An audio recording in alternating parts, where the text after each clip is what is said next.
Bonsoir à toutes et à tous, bonsoir à vous qui êtes ici dans cette salle au 106 et puis également bonsoir à toutes les personnes qui nous suivent sur Internet, sur la page Facebook de la Métropole Rouen-Normandie ou sur le site Internet de la Métropole. Avant de débuter, je vous invite à mettre vos téléphones portables en mode silencieux pour le confort d'écoute de toutes et de tous tout au long de cette soirée. Et puis également, je vous rappelle la consigne de garder vos masques. Énergie 100% renouvelable, neutralité carbone en 2050, les métropoles relèveront-elles le défi? C'est le thème de notre soirée. Et j'invite le président de la métropole Rouen-Normandie, Nicolas Maillé-Roussignol, à venir ouvrir cette séquence.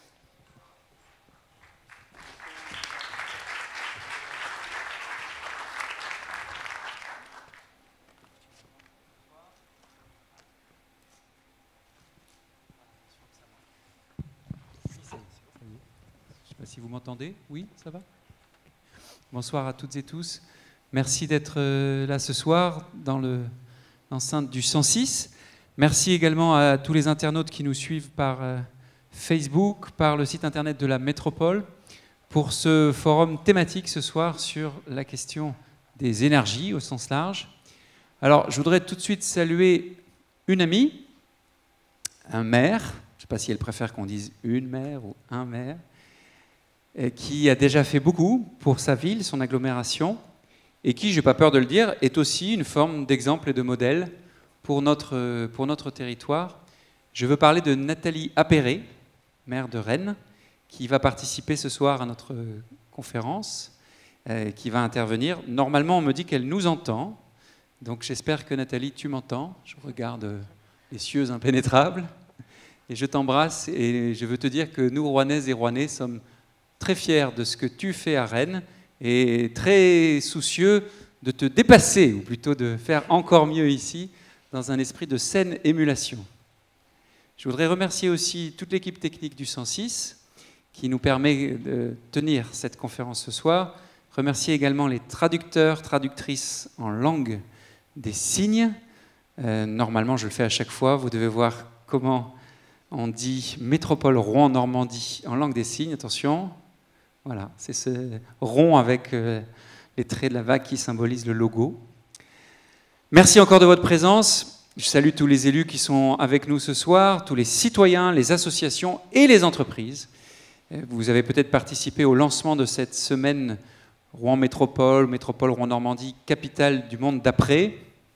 Ça peut paraître présomptueux, capitale du monde d'après. Je ne crois pas. Je pense qu'on a besoin, au contraire, d'avoir une grande ambition, à la fois en matière de transition écologique, parce que nous ne pouvons plus nous permettre d'attendre, et aussi pour notre territoire, parce que c'est une source, un levier, j'espère qu'on le verra ce soir, d'attractivité, de développement, de formation, d'innovation. Je vais vous raconter une petite anecdote personnelle.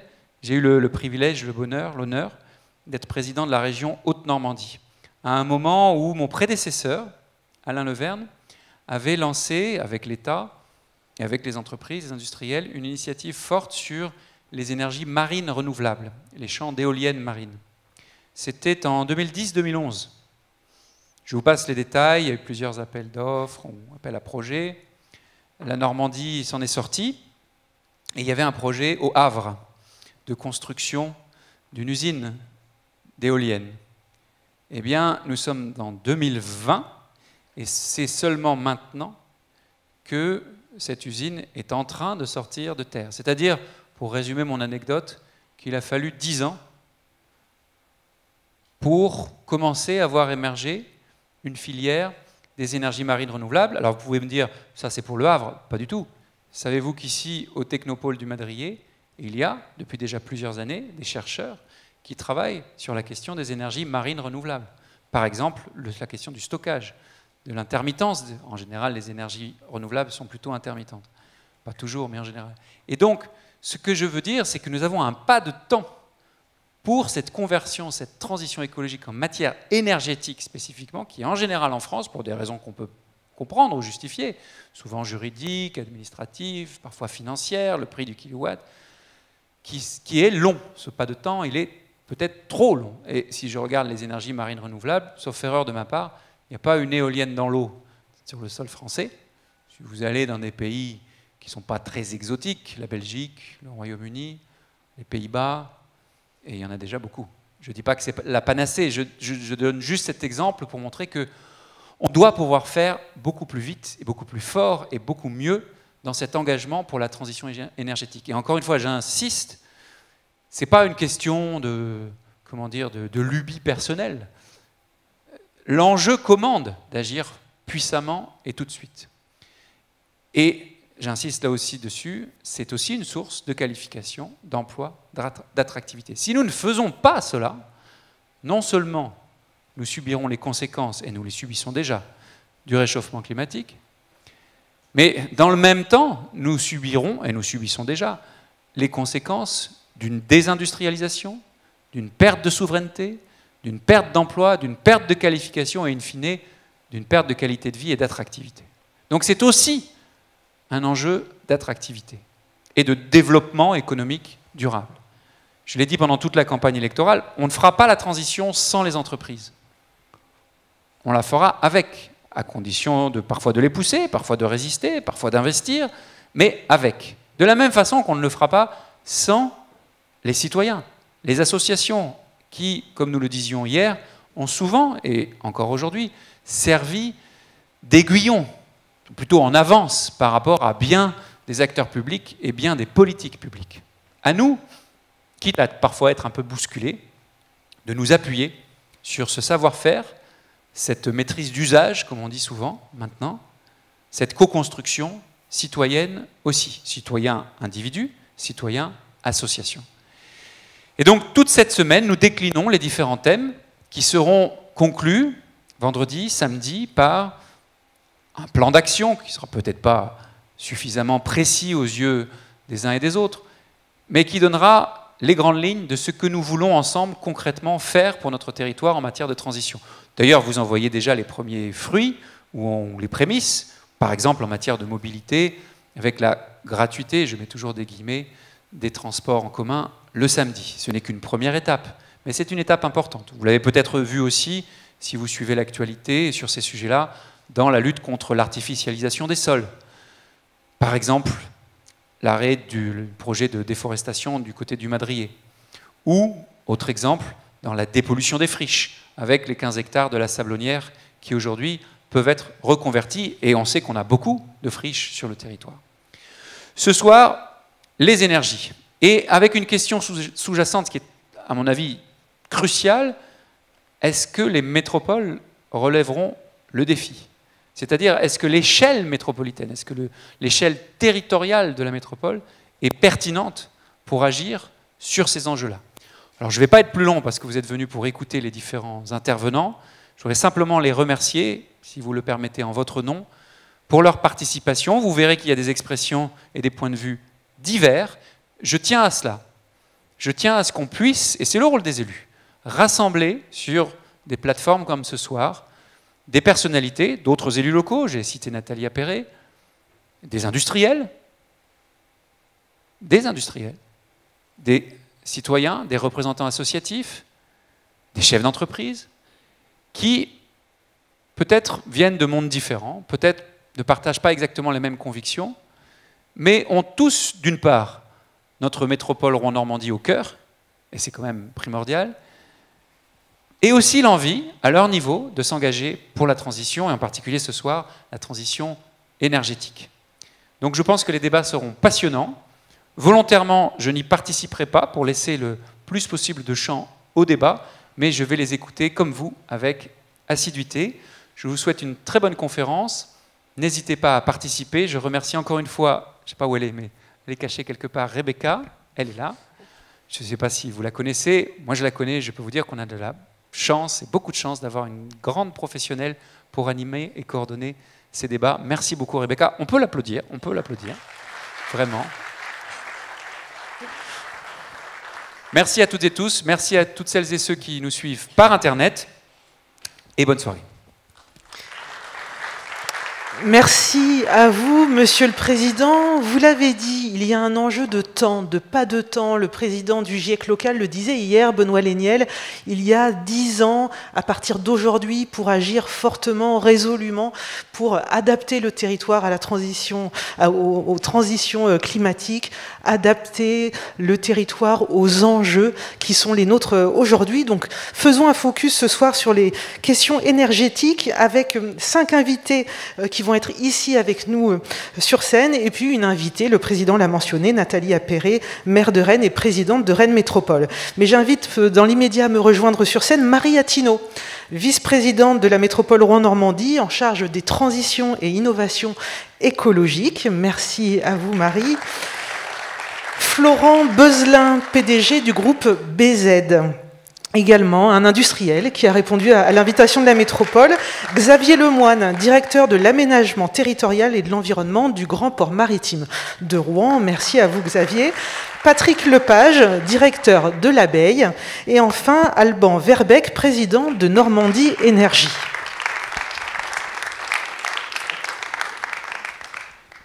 Merci à toutes et tous pour votre présence ce soir. Alors, cette soirée, l'objectif, c'est qu'elle permette les échanges. Donc, il est actuellement 20h17, vers 21h10, 21h15, débuteront les échanges avec vous. Donc, vous aurez l'occasion de poser vos questions, il ne faudra pas hésiter. Et puis, vous qui nous suivez sur Internet, vous pouvez également laisser des commentaires sur la page Facebook et on me transmettra les questions ou remarques que vous posez. Alors j'ai envie de commencer, le président l'a dit, il y a une diversité de points de vue sur les enjeux de transition et de transition énergétique en particulier, avec, avant d'aller rejoindre Nathalie Appéré à Rennes, un petit tour de table rapide. Je vous pose à toutes et tous la même question. 100% énergie renouvelable et neutralité carbone en 2050, dans 30 ans. S'agit-il d'un défi réaliste ou s'agit-il d'une utopie? J'aimerais commencer avec vous, Marie. Donc neutralité carbone en 2050, réalité et utopie. Je pense qu'au regard des enjeux qui ont été rappelés par le président au début de cette soirée et également des enjeux climatiques qui nous ont été rappelés hier par les experts qui composent le GIEC local et qui sont eux-mêmes, qui appartiennent à une grande communauté de scientifiques qui travaillent à l'échelle internationale. Je pense qu'aujourd'hui, nous avons comme seul objectif commun de poursuivre une utopie et de continuer encore et encore à construire et poursuivre des utopies pour faire en sorte que ce monde puisse avancer à peu près sereinement et dans 30 ans avoir répondu peut-être pas à toutes les questions énergétiques, climatiques ou même sociétale, mais en tout cas avoir répondu à un certain nombre de questions. Et je pense que vraiment le sort de l'humanité est vraiment dans ce terme, voilà, se loge dans le terme utopie vers lequel on doit courir. Très bien, merci à vous pour cette introduction. Patrick Lepage, donc je le disais, l'entreprise L'Abbaye, c'est une PME du BTP, vous êtes adhérent de la Fédération du bâtiment, vous proposez aussi des chantiers d'insertion, donc il y a un volet insertion important dans votre activité. Vous êtes aussi, par ailleurs, trésorier de l'ADRES, l'Agence pour le développement régional de l'économie sociale et solidaire. Même question, Patrick, utopie ou objectif réaliste ? Alors, nécessité, avant tout. Et donc après, la question, c'est comment on va faire pour y arriver ? Très bien, nécessité, et c'est le chemin qui pose question. Florent Beuzelin, donc vous êtes le PDG du groupe BZ. Le groupe BZ, ce sont des activités dans le champ des céréales, des légumes secs, des oléagineux. Vous travaillez à la fois sur la collecte, l'import-export et la logistique portuaire. Là aussi, même question, utopie, réalité ? Alors, le citoyen que je suis en rêve. Le chef d'entreprise qui se lève tous les matins doit parcourir un chemin de croix vers cette utopie. Et je suis là pour témoigner que quand bien même on s'engage dans cette course, le système économique l'entrave ou ne l'accélère pas tous les jours. Et c'est bien la problématique du moment. Bien, justement, on détaillera tout ça avec vous parce que voilà, les industriels s'engagent et le chemin peut être particulièrement complexe. Xavier Lemoine, donc vous travaillez au sein du GPMR, donc on connaît Aropa maintenant. Voilà, c'est ce nom maintenant que l'on entend. Vous aussi, cette même question, utopie, réalité ? Comme on l'a dit, il faut faire tout pour y arriver. Et au Grand Port Maritime de Rouen, suite au lancement qu'a fait la métropole sur la COP21, on s'est réellement investi et on cherche à l'atteindre. On verra. On sent bien qu'il y a une trajectoire, un chemin, qu'on tâtonne, on regarde de loin, mais voilà, on avance, on tâtonne, on verra quelles sont les pistes pour peut-être accélérer encore désormais. Alban Verbeek, donc président de Normandie Énergie. Normandie Énergie, je le rappelle, c'est une structure qui fédère les acteurs normands, 240 entreprises en sont membres. C'est dans un secteur de l'énergie en Normandie qui est vivace, plus de 36 000 emplois, 1400 entreprises. Et vous, de votre fenêtre de l'énergie, que voyez-vous dans cet horizon 2050, une utopie ? Comme vous l'avez dit, bonsoir à tous. C'est composé de 250 entreprises de différents horizons, différentes énergies. Donc on a l'occasion de partager, de confronter nos idées. Et finalement, on s'entend tous très bien parce qu'on converge finalement sur pas le mot transition énergétique qui finalement oppose les énergies, mais plutôt sur une transition écologique ou une transition qui amène à émettre beaucoup moins de CO2 tous ensemble. Et c'est un travail collectif. Et les questions qu'on se pose souvent en tant qu'industriel, finalement, c'est basé sur des faits plus que sur des ressentis. Et tout à l'heure, on aura la chance d'avoir une intervention donc, de la maire de Rennes, de la métropole. Et la première question que je me suis posée, c'est combien est-ce qu'il y a d'habitants et combien ils émettent de CO2 et est-ce que la problématique est différente de la nôtre?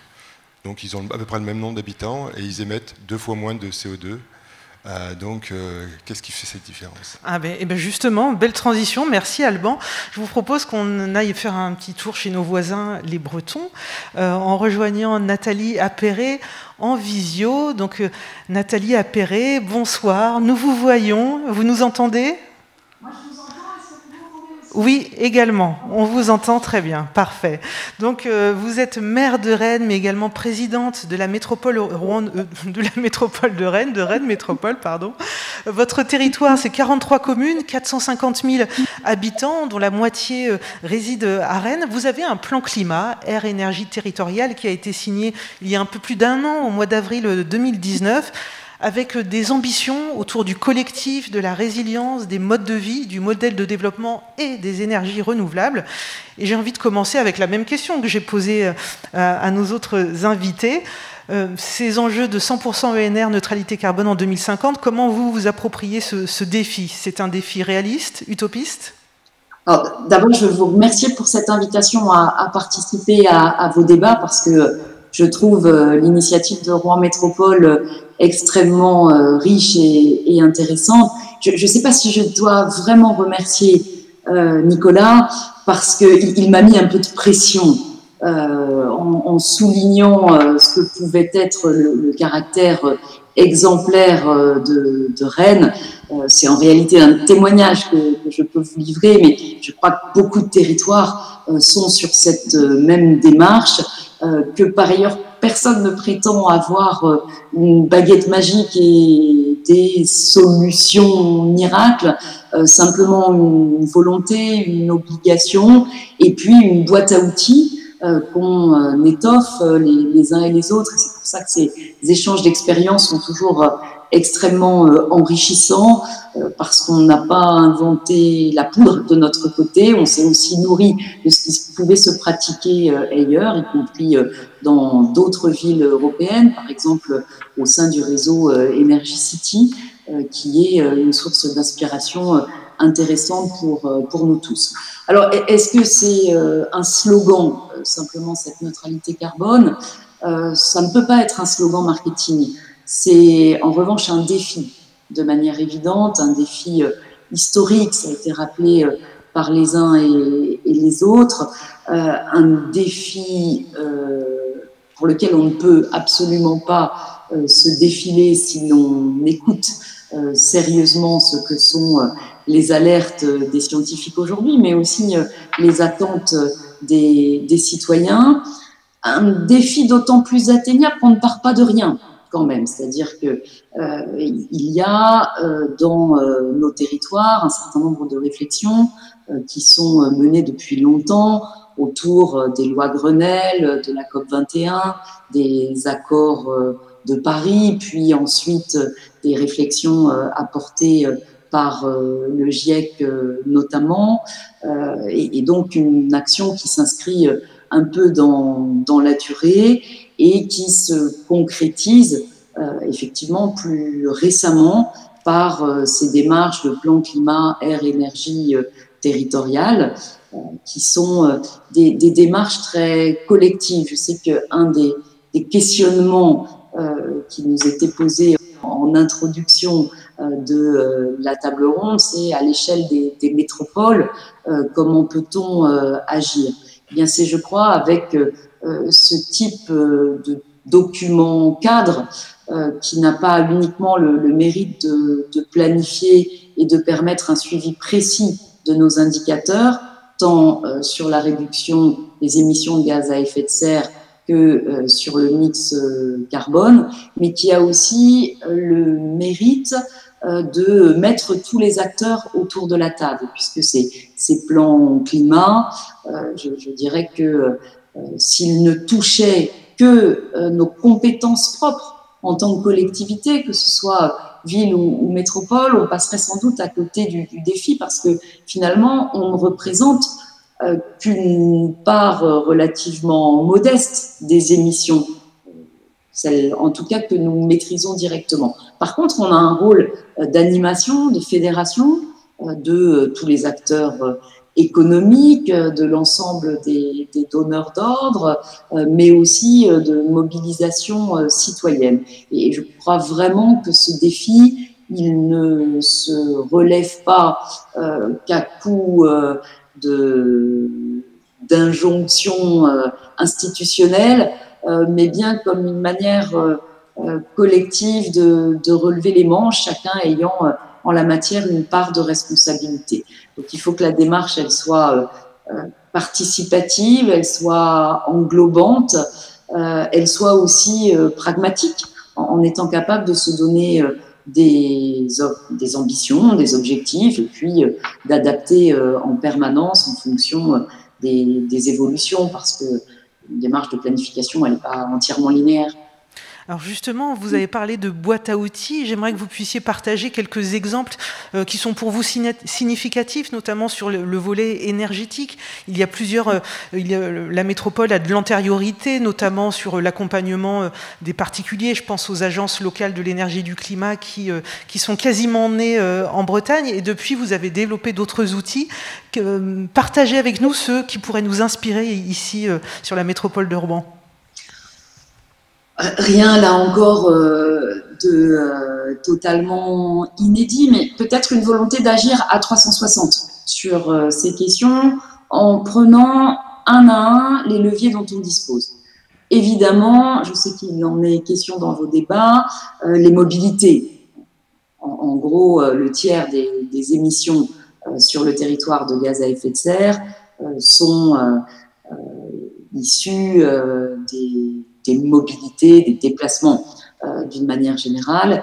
Et si on veut diminuer collectivement nos émissions, il s'agit évidemment de transformation des modèles de véhicules. C'est un des défis communs qu'on peut partager, par exemple avec les entreprises, avec les industriels. On travaillait encore avec PSA, qui est un acteur économique important sur le territoire rennais, sur la manière d'avancer ensemble sur la décarbonation des véhicules. Et pour autant, l'enjeu, il est aussi sur les modèles alternatifs à la voiture individuelle. Il ne s'agit pas de décréter le zéro voiture, il s'agit de fournir des alternatives performantes en matière de déplacement, que ce soit bien sûr sur les transports en commun, ce qui nous concerne, une deuxième ligne de métro, 5 lignes de tramway sur roue qui sont actuellement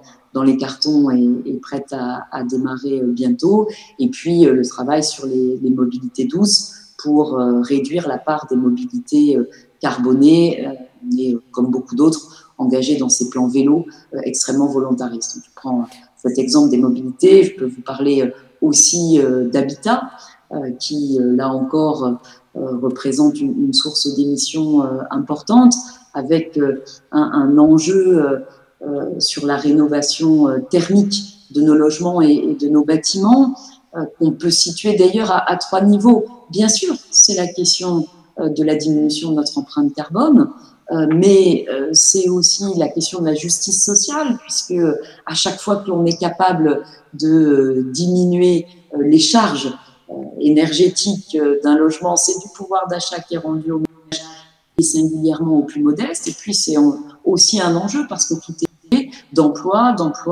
non délocalisables. S'il y a dans chacune de nos métropoles des entreprises qui sont à la place sur ces questions de rénovation thermique, et si le système est vertueux, je pense que tout le monde peut être gagnant. Donc on a, comme d'autres, développé des programmes que l'on appelle nous éco-travaux, qui sont complémentaires aux aides de l'AMA. Pour avoir présidé cette agence pendant 5 ans, je suis particulièrement attentive à ce que nos aides territoriales soient complémentaires de dispositifs existants, mais si je les caricature un peu, c'est entre 8 et 15 000 euros par logement d'aide aux particuliers pour la rénovation du parc ancien. Mais c'est aussi la rénovation du parc HLM, du parc d'habitat social, en n'oubliant jamais cette question de la justice sociale. Je pourrais vous parler des déchets, des réseaux de chaleur, de la manière dont les réseaux de chaleur avec des énergies biosourcées qui les alimentent permettent d'avoir à la fois une garantie de services énergétiques, d'avoir des prix maîtrisés et d'avoir une utilisation intéressante des déchets. Je pourrais vous parler aussi d'un nouveau mix énergétique. Alors, en Bretagne, on a quand même un peu de mal à prendre des leçons sur ces questions de mix énergétique, parce qu'on reste un territoire qui, à l'échelle régionale, est relativement dépendant, et c'est l'histoire des productions extérieures. Par contre, on a l'occasion de se rattraper avec les ENR. À Rennes, l'éolien marin, c'est un peu compliqué. Le photovoltaïque, par contre, ça fait partie des outils qu'on a pu développer. Je pourrais vous citer quelques exemples d'appels à manifestation d'intérêt pour utiliser l'ensemble de notre patrimoine municipal pour le déploiement du photovoltaïque ou de la mise en place d'outils d'investissement et de gestion de cette production photovoltaïque. Une SEM, par exemple. Voilà, la SEM Énergive. Voilà. Alors, justement, je voulais que vous nous en disiez quelques mots. Ben, c'est le fait d'avoir réuni à la fois les collectivités à l'échelle départementale, mais aussi la Caisse des dépôts, mais aussi quelques organismes bancaires pour créer un modèle économique sur ces investissements toutes ENR confondues, mais singulièrement sur le photovoltaïque pour nous, parce que c'est ce qu'on a le plus développé, en essayant que la collectivité soit un peu tiers de confiance, d'une part, ou tiers financement, pour que l'investissement trouve sa rentabilité par la revente d'énergie produite localement. On sait que sur ces modèles économiques, on est toujours un peu flottant les uns et les autres, et s'il n'y a pas l'intervention de la collectivité pour crédibiliser le modèle, les acteurs privés ont parfois un peu de mal à se lancer. Juste pour préciser, parce que je ne l'ai pas redit, une SEM, c'est une société d'économie mixte. C'est un modèle qui permet de regrouper un certain nombre d'acteurs, notamment pour sécuriser les financements. Donc on voit que vous travaillez, vous l'avez dit, à 360 degrés, et que cet enjeu de transition énergétique, vous lui donnez aussi corps à travers votre plan local d'urbanisme intercommunal, le fameux PLUI, où vous intégrez des outils qui me semblent assez intéressants, comme un cadastre solaire, et puis aussi des dispositifs de type coefficient de biodiversité qui permettent aussi, là aussi, d'outiller les communes pour mieux prendre en compte ces enjeux, et notamment avec le cadastre solaire. Alors, le cadastre solaire, c'est le fait que chaque particulier puisse connaître très précisément le potentiel de production électrique photovoltaïque sur son toit, tout simplement sur le toit de sa maison, et qu'il puisse derrière être accompagné pour réaliser un certain nombre d'investissements en étant aussi garanti qu'il y ait des débouchés sur l'achat de cette énergie quand on n'est pas sur des modèles d'autoconsommation. Mais vous avez raison de citer la question de l'aménagement d'une manière générale, parce que la réduction des consommations énergétiques, ça se fait aussi à la source. Donc c'est d'abord des modèles urbains vertueux qui se développent depuis des années maintenant. Je pense pour nous à ce qu'on appelle le modèle de la ville archipel, avec des formes de compacité, de densité, qui facilite les mobilités tout en réduisant les déplacements, avec des modèles qui sont très soucieux de la préservation du foncier agricole, de la non-artificialisation des sols, qui cherchent à faire en sorte que, parce que nous sommes aussi une métropole dynamique avec une démographie assez galopante, que chaque habitant consomme de moins en moins de foncier, de façon aussi à en libérer, non seulement pour la production agricole,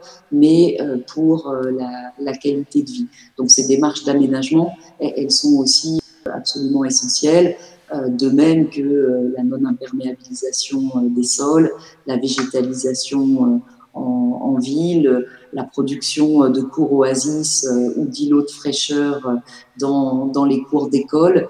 Là encore, un ensemble d'outils qu'on peut activer, et j'y insisterai à la fois en tant que collectivité, mais aussi en tant que facilitateur pour tous les acteurs, et en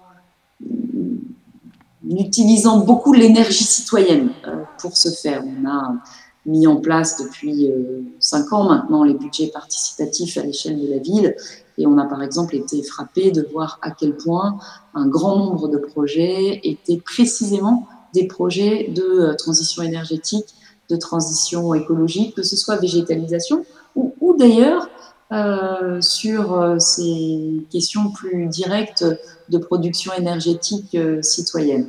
Et aujourd'hui, on veut passer de ce budget participatif qui était municipal jusqu'alors à une fabrique citoyenne du climat au niveau métropolitain, parce que c'est que les citoyens ont souvent de l'avance sur nous-mêmes. En tout cas un certain nombre d'entre eux, sur un certain nombre d'entre nous, et qu'on a besoin d'être aiguillonnés. Et si on assume une action à 360, il n'y a pas de petits projets en matière de réduction de gaz à effet de serre. Il y a véritablement des petites briques qui, posées les unes à côté des autres, nous permettent d'atteindre l'objectif. Donc cette dimension d'implication, elle est pour moi essentielle.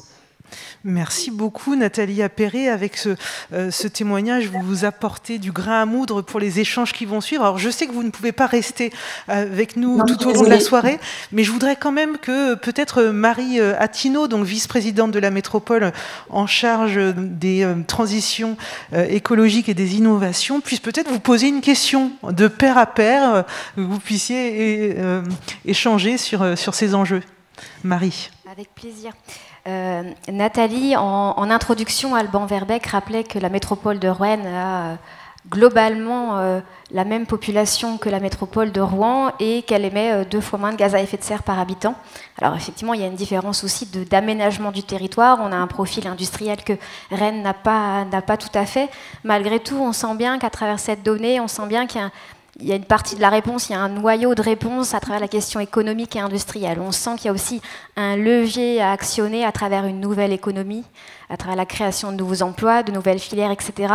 Voilà, moi je suis rouennaise, j'ai toujours vécu dans ce territoire, mais depuis très jeune, j'ai toujours eu cette image de Rennes comme étant une ville, comme étant un territoire très attractif pour les jeunes, parce que déjà depuis 15-20 ans, vous aviez cette image voilà, de ville qui se projette vers l'avenir, qui travaille sur la ceinture maraîchère. Vous étiez déjà réputé pour ce sujet, avec AgroParisTech notamment, et également vous étiez parmi les premiers territoires en France à mener des actions de financement citoyen des énergies renouvelables. Vous avez cité la LEC, l'Agence locale pour l'énergie et le climat, etc.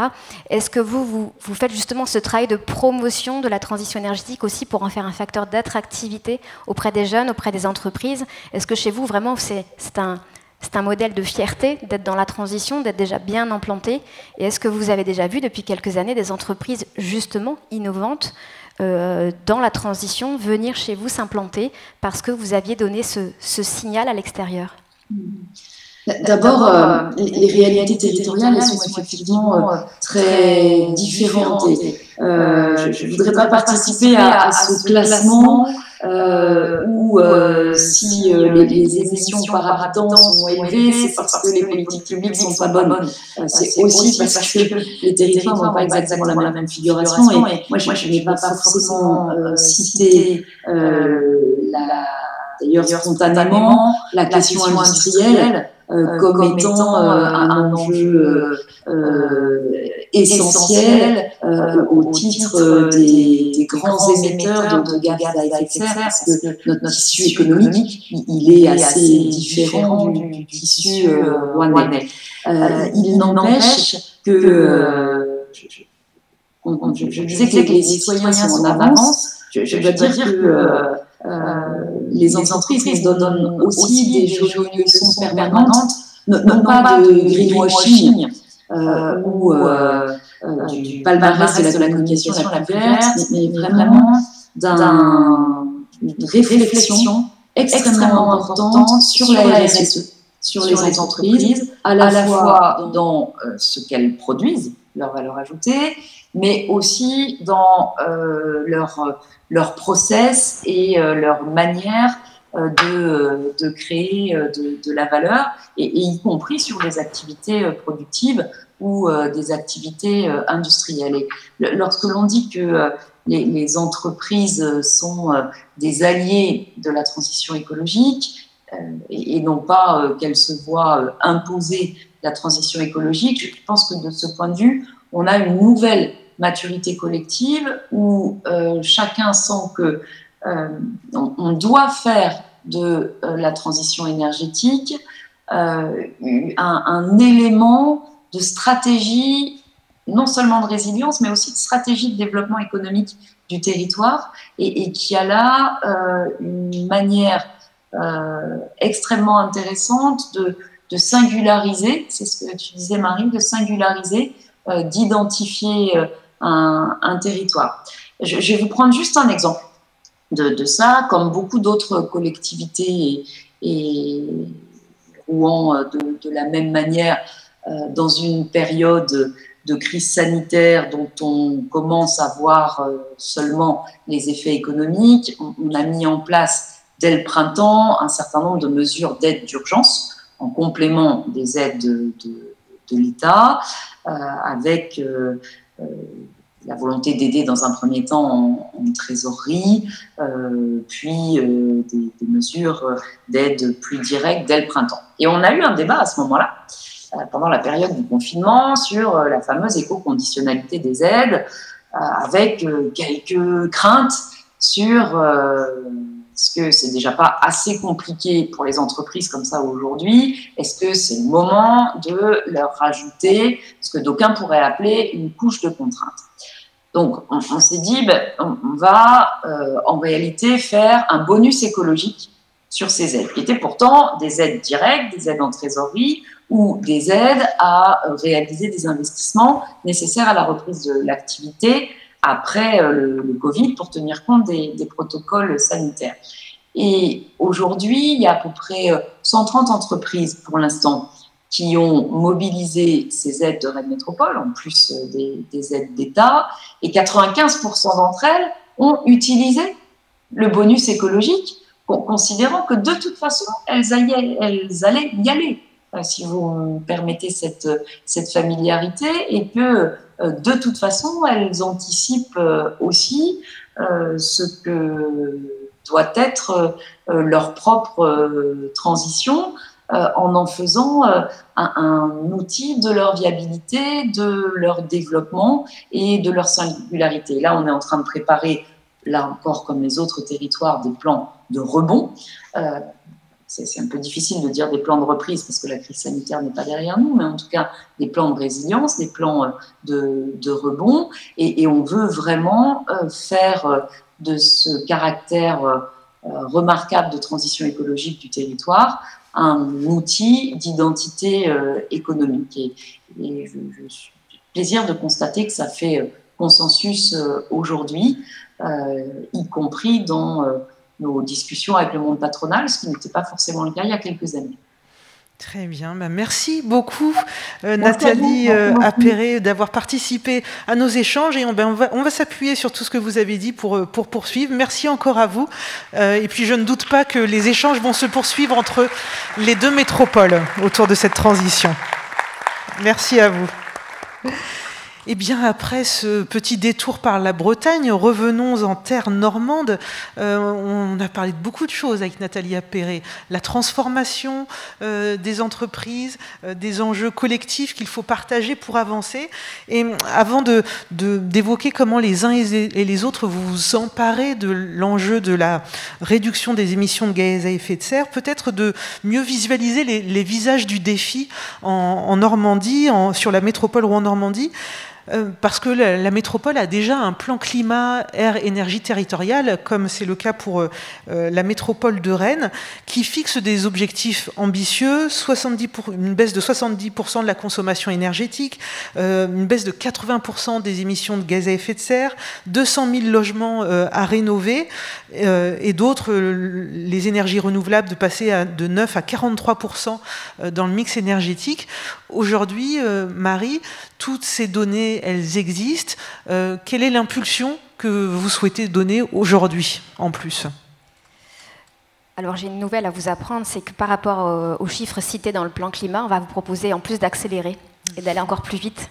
Parce que depuis l'adoption du plan climat, effectivement, dans lequel était clairement indiqué le souhait de réduire de 80% les émissions de gaz à effet de serre d'ici 2050, on s'est rajouté une couche de complexité en proposant aussi d'atteindre cette fameuse neutralité carbone en 2050. Alors sachant que le plan climat proposait déjà de mettre les critères au maximum, puisqu'évidemment ces chiffres ne sont pas posés de manière complètement imaginaire, il y a tout un travail de différents scénarios qui avait été proposé lors de l'élaboration du plan climat et du schéma directeur des énergies, qui est un document dont on parle moins mais qui est tout aussi important. On a bien évidemment pas l'intention de rajouter des objectifs supplémentaires en termes d'augmentation de la production d'énergie renouvelable, qui de fait était déjà imaginée à son maximum, ni de critères de rénovation supplémentaires, puisqu'on avait déjà proposé d'atteindre 100% de rénovation de l'ensemble des bâtiments au niveau BBC Réno, au moins à l'horizon 2050. Donc c'est déjà très ambitieux, mais par contre, on va devoir rajouter des efforts supplémentaires en matière de séquestration de carbone pour atteindre cette fameuse neutralité. Donc qu'est-ce que la séquestration de carbone ? C'est la capacité de notre environnement, de notre territoire à capturer ce CO2 qu'on a du mal, enfin qu'on essaye de réduire à son maximum, donc à travers une politique de préservation et même de développement des forêts, à travers le développement de filières matériaux, donc matériaux le plus connu étant le bois, qui peut être aussi une source de séquestration de carbone dans les matériaux de construction, et puis également une politique durable agricole, parce qu'il y a des pratiques agricoles qui émettent plus ou moins de gaz à effet de serre. Donc voilà, donc on garde ces objectifs qui sont dans le plan climat, que je rappelle est un document qui vous appartient à tous, c'est votre plan climat, c'est pas seulement celui de la métropole. Il est disponible sur le site internet et chacun doit y contribuer, et donc en plus on va devoir travailler sur cette question de la neutralité carbone. Alors, une des différences majeures entre les deux métropoles de Rennes et de Rouen, Nathalie Appéré en a un peu parlé, c'est le caractère industriel du territoire. Sur la métropole de Rennes, les émissions liées à l'industrie, c'est 13% des émissions de gaz à effet de serre. Sur notre territoire, c'est plutôt 35-39%. Donc c'est un sacré enjeu, d'où l'importance de travailler avec les industriels. Ça va être un défi majeur, j'imagine, pour la métropole sur les années à venir. Exactement, et c'était C'était l'objectif déjà qu'on avait identifié déjà en 2018 lors de la COP21 locale, puisqu'on avait tout de suite vu en faisant le diagnostic du plan climat que sans la participation active, pleine et entière et volontaire des industriels, on ne pourrait pas du tout atteindre les objectifs qu'on se fixait, la stratégie qu'on se fixait. Et donc, lors de cette COP21, on avait déjà travaillé fortement avec les industriels à travers des groupes de travail qu'on a appelés coalitions. Voilà, il y en a 13, je crois, coalitions d'entreprises. Et par différents secteurs d'activité. Donc, on en a d'ailleurs une grande partie ce soir représentée. Je les remercie chacun et chacune de leur présence parce qu'on savait déjà qu'ils avaient à la fois la capacité d'agir sur les émissions de gaz à effet de serre pour la plupart des émissions du territoire, effectivement 39%. Et puis aussi parce qu'ils ont une ingénierie, des compétences, des moyens intellectuels et financiers que nous n'avons pas, nos métropoles. Alors ça, je pense que cette question-là, on en reparlera tout à l'heure. Mais Alban Verbeek, au sein de Normandie Énergie, on a énormément de ces industriels dont on parle là. Est-ce que vous les sentez en ordre de marche? Quels sont les engagements qui sont déjà lancés pour réduire l'empreinte carbone, leur empreinte carbone? Très bien, je vais vous donner 3 exemples qui me tiennent à cœur. Il y en aurait bien sûr une centaine. Mais juste avant, pour vous montrer que c'est quand même compliqué l'énergie, c'est quelque chose qu'on ne mesure pas bien tous autant qu'on est, tant qu'on n'a pas travaillé dedans, parce que si je vous dis 10 kg, vous voyez bien ce que ça représente. Si je vous dis 100 km, vous voyez bien ce que ça représente aussi. Et si je vous dis 300 kWh, c'est un peu plus complexe. En fin de compte, 300 kWh, c'est assez simple. C'est ce que parcourt en termes de puissance un coureur du Tour de France s'il pédalait 8 heures tous les jours pendant 365 jours. Mais ça vous dit toujours pas grand-chose. Mais si je vous dis que 300 kWh, finalement, c'est 30 litres d'essence ou 45 €. Donc vous voyez que l'énergie, c'est compliqué parce que l'essence, qui n'est pas toujours en odeur de sainteté, procure beaucoup d'énergie avec peu d'émissions de CO2 par rapport à un cycliste qui pédalerait donc toute une année, 365 jours, par rapport au nombre de douches, et sachant qu'il lui faudrait 100 fois plus d'énergie pour pouvoir produire la petite énergie qu'il a, donc voilà, toute la partie agricole nécessaire pour l'alimenter. Donc c'est complexe, et peut-être que la mobilité, plutôt que d'avoir des vélos de partout, d'avoir des véhicules hydrogène ou des véhicules au gaz qui émettent 2 fois moins d'émissions de CO2, c'est déjà des solutions rapides à mettre en œuvre. Ce que je voulais vous faire comprendre, c'est que l'énergie, c'est complexe. C'est complexe. Et donc, il y a 3 sujets qu'on a beaucoup développés au sein de Normandie Énergie. D'abord, c'est l'énergie la meilleure, c'est celle qu'on ne consomme pas. Qu'il faut toujours rappeler. D'ailleurs, tout à l'heure, on parlera de sobriété. Sobriété. Donc, on a fait un petit exercice pendant 3 ans. On avait un salarié qui a travaillé à plein temps là-dessus. Il a audité 100 entreprises. Retenez bien ce chiffre, c'est important. 100 entreprises. Et donc, il a fait un bilan énergétique de ces entreprises. Et en moyenne, au bout de 3 ans, elles rentraient dans leur investissement. C'est-à-dire que l'économie d'énergie qu'il leur avait fait faire, soit sur l'eau, soit sur l'électricité, soit sur le gaz, était amorti au bout de 3 ans, et en moyenne, c'était 15% de consommation d'énergie en moins et 10% d'émissions de CO2. Tout à l'heure, quand on parlait de transition énergétique entre Rennes et bien sûr la métropole de Rouen, vous l'avez dit, c'est 39% pour l'industrie, c'est 24% pour la mobilité, c'est 21% pour les bâtiments et 16% pour le tertiaire.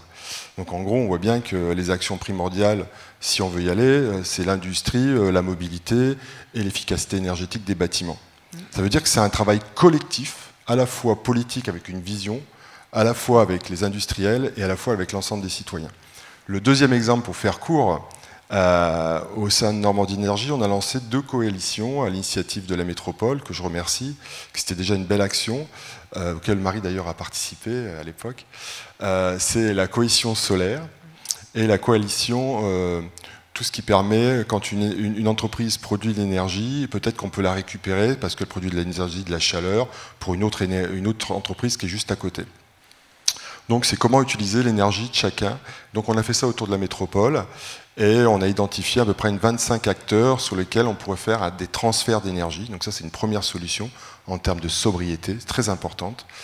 Et sur le solaire, c'est pareil, le solaire ça vous paraît la solution assez facile. Et c'est vrai qu'à Tourville-la-Rivière, si je prends un Ikea, vous savez que ce n'est pas des entreprises philanthropes, et tous les directeurs d'Ikea équipent de panneaux solaires leur magasin. Et Sud de Tourville-la-Rivière n'a pas échappé à la règle, donc ils ont fait 500 000 € d'investissement, amortis en 10 ans, et ça leur a coûté 5 000 € par mois de crédit, avec des financements participatifs ou pas, ça dépend, et ça leur fait 5 000 € d'électricité en moins. Donc en gros, vous équipez de gros bâtiments, des grosses structures, des Leclerc, des Ikea, c'est rentable et amorti au bout de 10 ans, parce que vous êtes sur des systèmes d'autoconsommation. Après, tout à l'heure, j'ai un petit peu souri sur 100% ENR, parce que vous avez compris, j'aime pas opposer les énergies, et puis c'est complexe. Par exemple, si vous utilisez tous les panneaux solaires de la Normandie, ça représente 1% de la consommation de la métropole. Dit autrement, si vous en mettiez 10 fois plus, ça ferait que 10%. Mais ça ferait 2500 terrains de foot. Ça fait beaucoup. Donc on voit bien que c'est... le mix énergétique. Le mix énergétique décarboné qui est important pour émettre moins de carbone et produire la planète, protéger la planète. Et le dernier sujet, non mais j'en laisse pour tout à l'heure. Oui, voilà. il faut en garder pour la suite. Je reprends l'exemple évoqué par Nathalie Appéré du cadastre solaire qui a été mis en place pour la métropole. Et on pourrait imaginer un cadastre mais à l'intention des entreprises, des industriels, pour que rapidement ils puissent avoir l'ensemble des données et des potentialités du territoire. Justement, sur la partie efficacité énergétique, je n'ai pas développé jusqu'au bout parce que cette personne qui a travaillé, qui a fait 100 entreprises, imaginez qu'on en aurait 100. Pour 1 € dépensé pour son salaire, pour 1 €, il a généré 12 € de business. Il a fait travailler un cabinet, qui lui a fait travailler une entreprise pour faire de l'isolation, changer des voies, changer des robinets. Et à la fin, c'est 12 € d'économie circulaire. Ça veut dire que la transition écologique, c'est aussi des opportunités de formation, de compétences et de business. On y reviendra tout à l'heure parce que je crois que la question de l'ingénierie pour accompagner les porteurs de projets, elle est importante, mais je voudrais qu'on fasse un rapide focus sur la question de la sobriété énergétique. On a parlé de l'enjeu de séquestration du carbone, l'enjeu de la rénovation thermique des bâtiments, et justement, Patrick Lepage, c'est votre cœur d'activité avec l'abeille.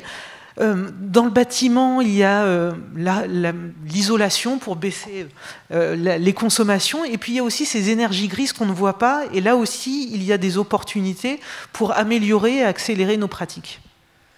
Alors c'est vrai que nous, au niveau de l'abeille, on a cherché à développer il y a quelques années l'isolation, notamment par l'extérieur. C'est un sujet qu'on a beaucoup développé il y a quelques années, avec très peu, on a beaucoup travaillé dessus, mais avec très peu de résultats concrets, très peu de clients.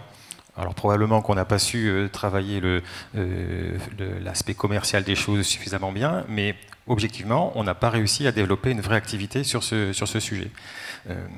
Par contre, on a continué à isoler chaque fois que des maîtres d'ouvrage, notamment publics, nous demandaient de le faire, selon les techniques qui étaient définies par les études, par les cahiers des charges.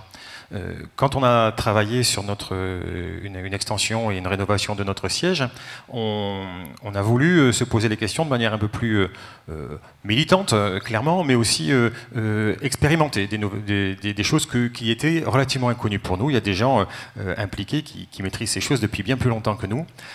Et donc, on a voulu travailler sur un premier sujet qui est effectivement le stockage de carbone, en faisant appel à un maximum de matériaux biosourcés. Donc tout à l'heure, le bois a été cité, c'est un aspect important. On a fait une isolation en paille, donc en passant les formations qui allaient bien pour ça, pour pouvoir tester sur notre propre bâtiment et être en capacité de faire pour autrui de la paille, de l'isolation en paille dans l'avenir. On a aussi utilisé du bois, du liège, etc., de la laine de bois, du liège. Tous ces produits, à la fois permettent de stocker du carbone et à la fois évitent au moment où on le produit de consommer de l'énergie pour faire fondre du sable, etc. Donc on a un double gain à la fois d'économie de production et de stockage. Alors il y a les matériaux biosourcés, mais il y a aussi le réemploi, qui est un chantier important et d'avenir. Alors c'est un aspect très important, un développement, là pour le coup, vraiment stratégie de développement qu'on avait mis en place avant de penser notre siège, en se disant, et nos salariés nous le remontaient, quand on fait des réaménagements, parfois on jette des choses qui sont quasiment neuves. Et donc on a décidé, on a monté un partenariat avec un chantier d'insertion et avec une entreprise de démolition qui est ATD, pour essayer d'en faire une activité viable économiquement, qui est donc sur de la démolition ou sur des réaménagements, arriver à récupérer en réemploi, c'est-à-dire en usage pour usage, je récupère une porte pour en faire une porte, avant de faire de la récupération en recyclage, c'est-à-dire d'une porte, j'en fais du bois, pour pouvoir réemployer un maximum de choses dans un bâtiment. Et donc, dans notre bâtiment, voilà, on a fait pas mal d'expérimentations, que ce soit des fenêtres, que ce soit du plancher technique, vous savez ce qu'il y a dans les salles informatiques, et donc on l'a utilisé pour faire une isolation par-dessus la dalle, plutôt que les systèmes par-dessous la dalle. On a voilà, tout ce qui est robinet, tout ce qui est dalle de faux plafond, enfin, etc. Je ne vais pas tous vous les citer. Il y a une porte ouverte qui est organisée mercredi. S'il y a des gens qui sont intéressés pour voir, ils sont chaleureusement invités à l'Abeille, à Saint-Étienne-du-Rouvray. Et d'ailleurs, je le précisais, le potentiel du réemploi, parce qu'il y a des acteurs en région et puis aussi qui travaillent aussi sur la métropole, qui travaillent à mettre en place des plateformes de réemploi, donc pour connecter l'offre et la demande, pour qu'un maximum de chantiers puissent utiliser ces sources qui sont aussi normées avec les garanties, etc., comme des produits neufs. Alors, c'est un sujet qui est effectivement, le sujet de la norme est un sujet effectivement qui est un sujet à débat. Si on veut être tranquille et pas s'embêter avec ces histoires de réemploi, on dit il me faut une garantie décennale et puis il me faut une assurance. D'accord. Effectivement, aujourd'hui, c'est des produits extrêmement difficiles à assurer. Ceci dit, il y a certains produits sur lesquels on peut commencer à travailler. J'ai cité des portes, j'ai cité du faux plafond. Ce sont des produits sur lesquels aujourd'hui, certains maîtres d'ouvrage, nous en particulier, mais d'autres maîtres d'ouvrage, commencent à accepter, à se dire, à mesurer le risque simplement pour décider d'utiliser ces produits. Donc effectivement, la question de la norme et de la garantie est un sujet qu'il faut traiter, mais après accepter de se dire, sur certains aspects, c'est faisable aujourd'hui, commençons par cela, et effectivement aujourd'hui il n'y a personne qui est capable, à ma connaissance en tout cas, de réutiliser un coffret électrique par exemple, de réutiliser un robinet de gaz. Peut-être qu'un jour ça le sera, pour l'instant c'est commençons par ce qui est possible. Tout le mobilier, voilà les planchers, ce que je vous ai cité, le plancher technique, etc., sont des sujets sur lesquels il y a déjà bien des choses à faire pour commencer à initier ce processus qui, de nouveau, à la fois évite un déchet et à la fois évite une production à partir de matière d'un nouvel objet à installer. Oui. Alors, j'aimerais, Xavier, vous entendre, vous, quand au niveau du port, vous avez énormément de bâtiments, vous me disiez le port c'est comme une petite ville, l'enjeu de la rénovation des bâtiments, comment vous vous attaquez à cette question pour vous aussi faire partie de cette trajectoire vers 2050 et l'éradication des émissions carbone? On a réfléchi et aujourd'hui on est en train de faire un plan pour rénover nos propres bâtiments. On devrait penser à les rénover ou reconstruire, parce qu'il y en a certains qui sont vieux, et là à ce moment-là on les reconstruira avec les normes en essayant, enfin en s'assurant que ce soit des bâtiments énergie positifs. On devrait dans 10 ans sur nos propres bâtiments, pour nos propres personnels, y arriver. On se lance aussi dans la réflexion, c'est peut-être un peu plus compliqué, sur les bâtiments qu'on loue aux industriels, qui sont des hangars, qui ne sont pas automatiquement, de toute façon, qui n'ont pas nécessité aussi à être isolés. On va chercher à ce que il soit le moins énergivore possible, et on va aussi surtout regarder si on ne peut pas les équiper de panneaux photovoltaïques, puisqu'on a à ce moment-là une grande surface disponible. Alors ce travail mené par le port, ça vous oblige quelque part aussi à développer des nouvelles compétences. Aujourd'hui, vos collaborateurs qui travaillent sur ces sujets-là, c'est une équipe qui croit? C'est une équipe qui croit, sur laquelle on va recruter des nouvelles compétences, hein, puisque faut travailler sur l'électricité, il faut travailler sur éventuellement l'accueil de nouvelles énergies, par exemple à l'hydrogène, puisqu'on réfléchit fortement à voir comment on peut participer à la chaîne logistique de l'hydrogène à terme, parce qu'on sait que de toute façon c'est quelque chose qui finira par passer, et puis là on veut vraiment profiter de Haropa et de l'axe Seine pour pouvoir être sûr d'arriver à emmener de l'hydrogène sur Paris. Donc tout ça, c'est des nouvelles compétences, et naturellement on essaie de les avoir et de les recruter. Ouais. Et sur le solaire, pour en dire quelques mots encore, là aussi vous travaillez sur des démarches d'autoconsommation et aussi dans les services que vous apportez à vos clients qui viennent sur le port avec leurs bateaux ou navires. Alors on a une première, dans un premier temps, on travaille aussi donc sur, comme j'ai dit, équiper les toitures, mais on a aussi la chance enfin, de toute façon, on a certains espaces sur lesquels on s'est rendu compte qu'on ne pourrait pas faire grand-chose, si ce n'est accueillir une ferme solaire. Je pense principalement, par exemple, à des zones qui sont en PPRT, où là, c'est vraiment idéal. Donc, PPRT, plan de prévention des risques technologiques. Voilà. Donc, on a vraiment un projet pour pouvoir accueillir donc, une ferme solaire. Et probablement, cette ferme solaire pourra donner, fournir l'énergie à, par exemple, à Ruby ou à Borealis sur une grande partie de leur énergie, puisqu'on sera tout près de ces grandes industries. Voilà. Et puis, on a aussi une recherche, là, on est plus dans la mobilité. On est en train de travailler sur ce qu'on appelle les bornes électriques, en fait, pour que les bateaux fluviaux, hein, donc les autopousseurs ou les bateaux de croisière, puissent, en fait, quand ils sont à quai, directement se brancher sur l'électricité et ne pas avoir à faire tourner leur moteur, et donc ne pas générer de bruit, de CO2. Et donc là, aujourd'hui, on a fait une expérimentation pour les bateaux de fret, donc ça a très bien marché. On est en train de lancer donc un projet pour pouvoir équiper de 18 bornes supplémentaires, et ça on le fait en coopération avec les ports du Havre, le port de Paris et VNF, Voies navigables de France, pour qu'on ait cette possibilité-là, pour que tous les bateliers aient cette possibilité-là sur tout le long de l'axe Seine. Et on a aussi la même démarche pour les bateaux de croisière fluviale. Et ça, normalement, on devrait pouvoir équiper sur Rouen. Donc, on fait ça en coopération aussi avec VNF. Il devrait y avoir 5 bornes sur Rouen qui seront équipées d'ici 2023. Alors, c'est un peu plus compliqué que les simples autopousseurs, hein, puisque un autopousseur, globalement, c'est à peu près l'énergie d'une maison. Enfin, donc, c'est plus facile à brancher. Un bateau de croisière fluviale, c'est somme toute un gros immeuble. Et puis on a aussi cette ambition, alors c'est un peu plus long, de faire ça pour les bateaux de croisière maritimes. Mais là, c'est une ville qu'il faut brancher, une petite ville.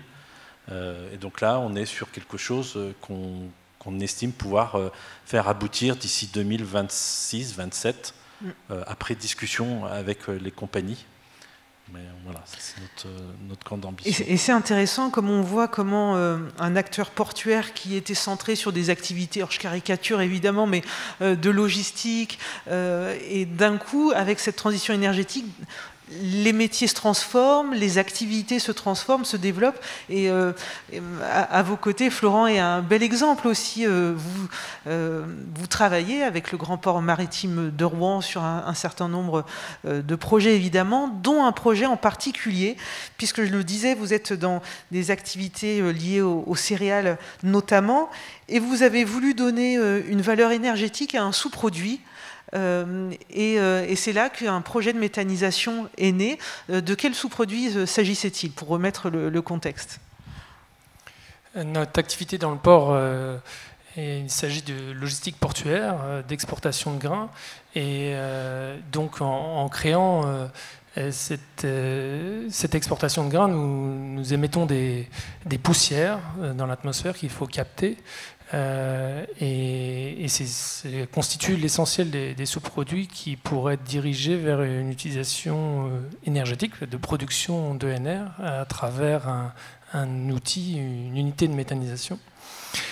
Et idéalement, les le gaz naturel produit pourrait être fléché en partie vers la mobilité plus verte du transport que nous engageons, transport multimodal, que nous engageons pour acheminer ces céréales vers le port.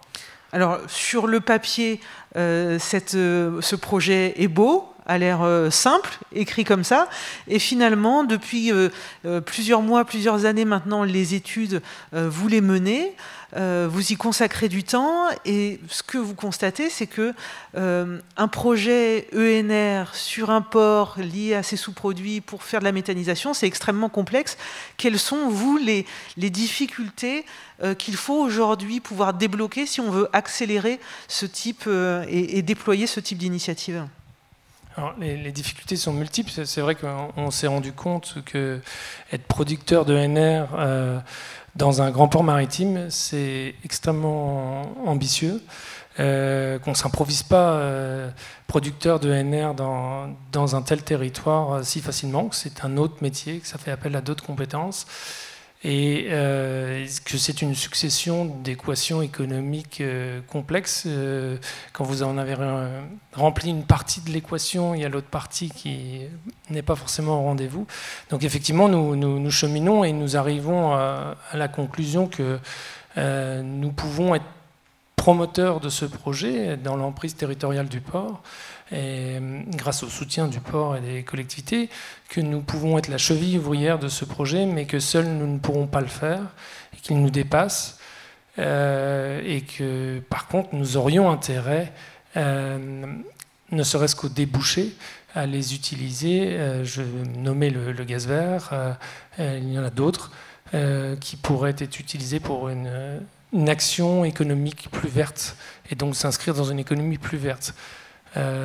Voilà, donc, mais c'est extrêmement, c'est un défi tous les jours. C'est devenu une nécessité. Il y a eu la révolution numérique pour les entreprises. Et elle en avait la nécessité, le besoin, l'intérêt.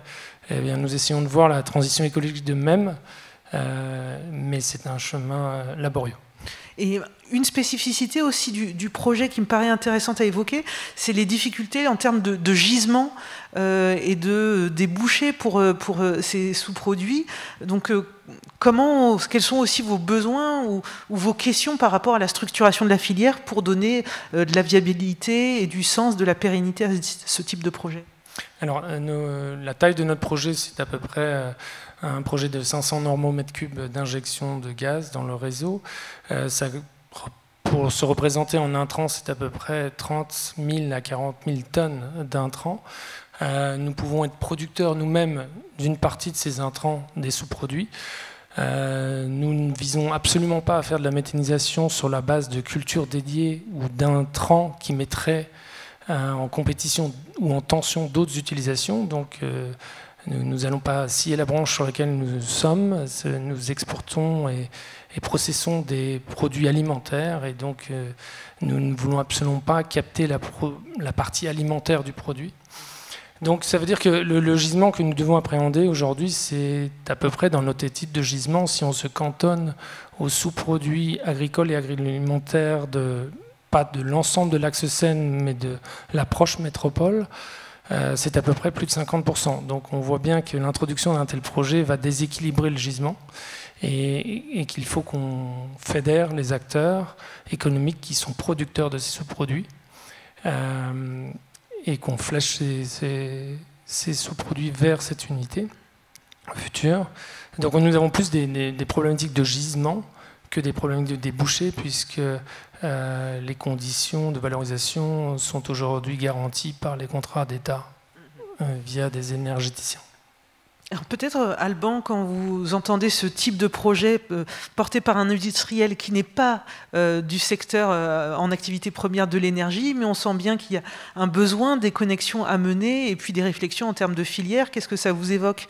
Comment Normandie Énergie peut venir peut-être apporter des pistes sur ce type de projet ? De toute façon, on est très content qu'il y ait des entreprises qui se lancent là-dedans, et c'est important. Quand moi je bricole à la maison, si j'ai un petit bricolage, je le fais moi-même, mais quand j'ai une belle ambition, Je prends des professionnels, donc on est au service, si jamais on peut aider en tout cas, parmi toutes les entreprises, des gens très compétents, dans quels que soient les domaines, que ce soit dans le biogaz, dans le solaire, dans l'éolien terrestre, donc là c'est pas le cas, mais on peut mettre en contact et c'est notre devoir. Et pour bien vous faire comprendre pourquoi c'est intéressant, que ce soit aussi bien sur les initiatives du port ou celles que vous avez données, quand vous êtes sur de l'autoconsommation, vous payez votre électricité bien moins cher. Pourquoi? C'est ça qu'il faut bien comprendre, le mécanisme de financement.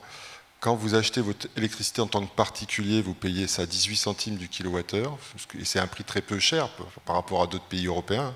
En Allemagne, ils sont à peu près à 2 fois le prix. Mais si vous réfléchissez bien, vous avez sur ce prix de 18 centimes 33% de transport, 33% de taxes, bah oui, il faut que l'État prenne sa part, et 33% sur le producteur. Et si vous produisez in situ, même si votre production solaire est plus chère que la production de marché, de gros, hein, par exemple, qui est basée sur du nucléaire, comme vous évitez les taxes et vous évitez le transport, vous devenez très concurrentiel. Donc toute installation sur un port, sur des bâtiments industriels, a son sens et donc est rentable. Et on n'a pas beaucoup parlé de la mobilité, mais c'est un sujet important puisque c'est la deuxième source d'émissions de CO2 de la métropole. Et je pense que c'est un sujet sur lequel il faut vraiment s'attaquer. Et il y a des transitions très rapides. Par exemple, si on dit gaz, vous dites « Ah oui, mais le gaz, c'est émission de CO2, mais par contre, modifier un moteur à explosion pour qu'il fonctionne au gaz, c'est très rapide et ça diminue par 2 l'émission de CO2. » Donc vous voyez que c'est des solutions intéressantes. Après, si vous voulez être beaucoup plus vertueux, vous pouvez aller bien sûr sur de l'électricité, mais qui émet aussi un certain nombre d'émissions de CO2. Après, vous pouvez aller sur l'hydrogène. Alors là, il y a tout un débat et vraiment des solutions très intéressantes, surtout quand on commence à coupler des moyens de production décarbonés avec de l'hydrogène massif. Et là, on peut faire des choses hyper intéressantes, en particulier au sein des métropoles, puisque la mobilité est source d'émissions de CO2. D'ailleurs, je pense qu'on en parlera vendredi matin lors d'échanges sur les financements de la transition et le plan de relance qui a un gros volet sur 30 milliards, l'hydrogène. C'est le moment jamais de se lancer, dont 2 milliards rien sur la partie hydrogène. Ouais. Et puis, je voudrais faire un petit clin d'œil à l'entreprise Anthos, qui était là hier, qui est une petite pépite qui fabrique à partir de compresseurs, donc de l'air comprimé, pour faire de la mobilité ou du stockage. Et une de ses vertus, c'est que finalement le bilan au 100 km est très intéressant, comparable à du véhicule essence. C'est-à-dire qu'en gros, on est à peu près à 7 € du 100 km, et quand vous êtes sur de la mobilité électrique, vous êtes à peu près à 1,5 € du 100 km, donc c'est peut-être mieux. Mais l'avantage, là, c'est que c'est un produit que vous pouvez produire in situ et qui est sans pratiquement zéro carbone, puisqu'on utilise de l'air. Donc vous voyez que la mobilité, il y a plein de solutions, mais par contre, ça nécessite, une vision politique, et 2, que les concitoyens soient d'accord et qu'ils soient aussi moteurs. Et qu'on soit aussi dans le mix. Alors je suis en retard par rapport à mon programme. Je vous invite à vous signaler en levant la main pour pouvoir poser vos questions, et en attendant que le micro arrive vers la première personne, on a parlé du rôle des industriels qui finalement développent, qui ont un positionnement nouveau dans le cadre de cette transition énergétique. J'aimerais qu'on dise un mot aussi des habitants qui sont, qui ont des besoins pour se déplacer, pour se chauffer, mais il y a aussi déjà des initiatives, Rennes en parlait un peu, pour que les citoyens deviennent aussi des investisseurs, donc des accélérateurs de cette transition. Et j'aimerais, Patrick, que vous nous parliez de Synergie, qui est un exemple qu'on aimerait sans doute voir se multiplier partout sur la métropole. C'est ce que je leur souhaite de tout cœur. C'est poser la question, pour nous, je vais essayer d'être bref, donc sur notre siège, de faire un bâtiment à énergie positive. Donc il fallait produire de l'énergie. Techniquement, c'était des panneaux solaires qui sont quand même beaucoup plus simples que des solutions de méthanisation à mettre en œuvre. Mais c'est poser la question parce qu'on avait rencontré des acteurs citoyens, soit de le faire par nous-mêmes. Ça mobilisait un peu de capacité d'emprunt, il fallait s'en occuper ensuite, c'était pas trop notre métier, ou bien faire confiance à ce partenaire en création, Synergie, et qui donc, avec qui on a avancé pendant 1 an et demi entre la première rencontre et puis l'installation des panneaux et puis les premiers kilowattheures qui sont produits depuis, c'est pas très vieux, hein, ça fait 3 semaines. Et donc, au final, l'abeille a signé un bail avec Synergie Synergie comme citoyen normand de l'énergie. Au lieu d'avoir un projet qu'on aurait fait dans notre coin qui aurait produit de l'énergie, c'est 50 actionnaires, 50 citoyens militants, convaincus, qui acceptent effectivement que le pognon qu'ils ont investi ne leur apporte pas 10% par an, mais en tout cas participent, et je crois que c'est une grande joie que de pouvoir participer à ce type de projet, même si c'est des petites sommes, pour pouvoir développer à 50 ce projet de panneaux solaires sur les toitures de l'abeille. Et effectivement, l'enjeu principal pour nous d'encourager cette initiative, c'était qu'elle était réplicable, c'est-à-dire que ce n'est pas du one-shot pour nous, mais c'est un projet qui maintenant est appelé à se répliquer sur d'autres toitures. Ça devient un outil de création citoyenne d'énergie renouvelable sur la métropole. On a évoqué les industriels qui sont des acteurs importants. Vous représentez en quelque sorte, Patrick, ce soir les PME, les petites entreprises. Aujourd'hui, est-ce que vous avez le sentiment que vous avez toute la place dont vous avez besoin dans cette transition énergétique? Parce qu'on sait que les emplois, ils sont beaucoup dans les petites entreprises. Comment on fait pour que la transition énergétique, ça soit au service des emplois, de la formation dans ces petites entreprises?